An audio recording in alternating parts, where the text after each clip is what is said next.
Student আজকে food SI practice food SI এক্সামের প্রথম শিফট হলো। ফার্স্ট শিফটের কিছু কোশ্চিন জোগাড় করতে পেরেছি, মোটামুটি 8-9টা কোশ্চিন। বাকিগুলো সে বলতে পারলো না, কারণ কোশ্চিন পেপার দেয়নি, সমস্যা এই জায়গাটা। আর কোশ্চিন খুব বলে সহজ হয়েছে, মানে জিকেগুলো খুব সহজ, অঙ্কগুলো খুবই ইজি। কেউ যদি একটু প্র্যাকটিস করে থাকে ভালো মতো, তাহলে মনে হয় যে 50টার অঙ্ক 50টাই করে দেবে। আর জিকেগুলো খুবই ইজি এসছে। তবে স্টুডেন্ট এটা মাথায় রাখবে, কাট অফ মার্ক কিন্তু খুব হাই যাবে, কারণ এত কোশ্চিন যদি সোজা হয়ে যায় তাহলে কাট অফ মার্ক হাই যাবে। তো কোশ্চিনগুলোর মধ্যে দেখো, প্রথমে একটা ম্যাথ বলছি, যেরকম বলেছে দুটো সংখ্যার বর্গের যোগফল 100 এবং তাদের বর্গের পার্থক্য 28। বর্গের পার্থক্য কত? 28 বলেছে। তাহলে বর্গের পার্থক্য a square plus b square equal to যদি 100 হয়, তাহলে আমি কোন সংখ্যাটা দেবো যে 100 হবে? তাহলে একটা 8-এর স্কোয়ার আর একটা 6-এর স্কোয়ার, তাই না? তাহলেই তো 100 হচ্ছে। অঙ্ক করার দরকারই নেই, এই যে কলম চালানোর দরকার নেই। 8-8 64, 6-6 36, 100 বলেছে। দুটো সংখ্যার যোগফল কত? 8 আর 6 যোগফল কত? 14। 8 আর 6 যোগফল কত? 14।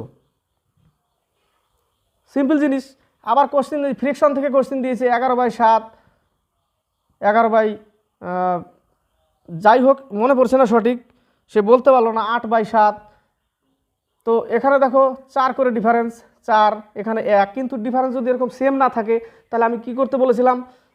আমি বলেছিলাম সমান সমান করে কোনাকুনি গুণ করবে। 7-11 77, 7-8 56। বড় কোনটা? এটা। তাহলে এটা বড়। এইভাবে আমি বের করতে বলেছিলাম, যদি ডিফারেন্স সেম না থাকে তাহলে এইভাবে বের করব।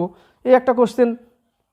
তারপরে ম্যাথের মধ্যে দেখো আবার কি বলেছে, যে রাম আর শ্যাম, ধরে নিই যদি রাম শ্যাম নাও থাকে ওইখানে, তো ধরে নিই রাম শ্যাম মিলে একটা কাজ করে 12 দিনে। কার্য থেকে অঙ্ক দিয়েছে 12 দিনে, আর শ্যাম একা করে কত? 8 দিনে। তাহলে রাম একা কত দিনে করবে? আমি কি বলেছিলাম? a into B by a minus B. তাহলে 12 ইন্টু 8 বাই ডিফারেন্স কত? 4, 3 4 12, 24 দিনে। এইভাবে করতে বলেছিলাম। তাহলে না করলেও উত্তর বেরোবে মুখে মুখে, তাই না? এই একটা অঙ্ক গেল। তারপরে আরেকটা অঙ্ক কি বলেছে, সে বলল যে এই টাইপের ছিল, যে 300 টাকার 4 বছরের 5% সুদ কত হবে? সুদ কত হবে? 4-5 20, 3 20 60 টাকা সুদ হবে। তো এগুলো সিম্পল ম্যাথ। তারপরে ম্যাথের মধ্যে 3-4টে ম্যাথ সে বলতে পারলো। বাকি দেখো কোশ্চেনের মধ্যে, জিকের মধ্যে কিছু জিকে দিয়েছে, যে কাকে আলমগীর বলে ডাকা হতো, আলমগীর বলা হতো। তরাইনের প্রথম যুদ্ধ 1191, আলমগীর, অরঙ্গজেব, জগদীশচন্দ্র বোস কোন বিষয়ের সাথে যুক্ত? এই টাইপের কোশ্চেন। ডক্টর মেঘনাথ সাহা কোন বিষয়ের সাথে যুক্ত ছিলেন? প্রফুল্লচন্দ্র রায় কোন বিষয়ে দক্ষ ছিলেন? সংবিধান কবে গৃহীত হয়? এই কোশ্চেনটা খুবই ইম্পর্টেন্ট কোশ্চেন।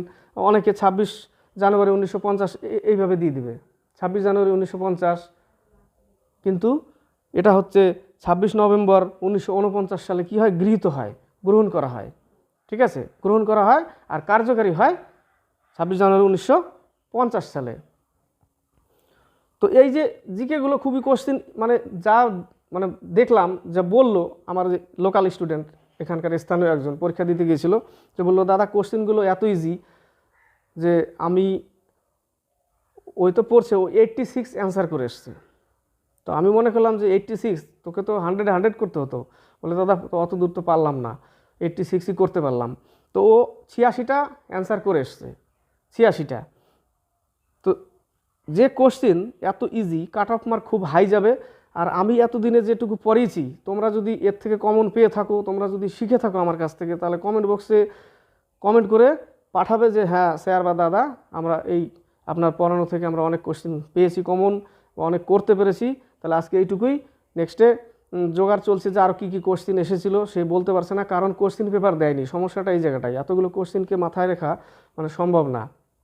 ঠিক আছে, তাহলে এইটুকুই বললাম, আর এইটুকুই জোগাড় করতে পেরেছি যে এই টাইপের কোশ্চিন। তাহলে টাইপগুলো দেখা গেল যে কী টাইপের কোশ্চিন এসছে। কোশ্চিন খুবই সোজা এসছে। এতদিনে যে ফুড এসে সেট করেছি আর জিকেগুলো করেছি, বিশ্লেষণও করেছি জিকের। তো আশা করি তোমরা কোশ্চেনের অ্যান্সার ম্যাক্সিমাম করেছো। যদি কেউ পরীক্ষা দিয়ে থাকো আমার স্টুডেন্ট, তাহলে অবশ্যই কমেন্ট বক্সে কমেন্ট করে লিখে পাঠাবে।